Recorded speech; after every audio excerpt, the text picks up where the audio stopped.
大家好，欢迎收看生活小猫傻人节。大家都知道，每次做完菜呀，这个灶台或者燃气灶上都有厚厚的油污，很难去除。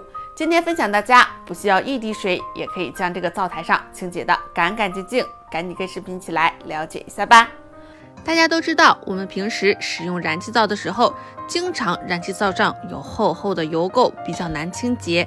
如果长时间不清洁，等到清洁的时候，这个油垢是比较顽固的。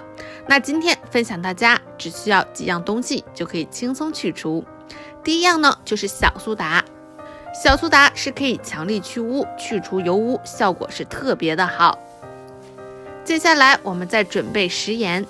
食盐是可以增加摩擦力，这样可以使污垢更好的去除。同时我们加上点清洁液，就是洗洁精。洗洁精去除油污也是比较强的。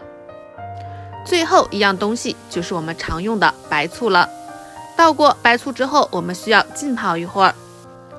再准备一个百洁布，我们用硬的这一面去直接擦拭这个台面。可以看到上面这个油垢已经在分解。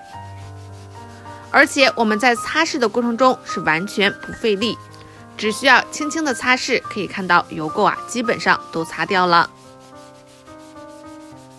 比较难清洁的地方呢，我们可以多擦拭几遍。通过这几样东西效果是非常的明显，大家可以看到很厚的油垢已经擦拭掉了。最后我们用百洁布将擦过的这个污垢擦拭掉，可以看到都吸在这个百洁布里面了。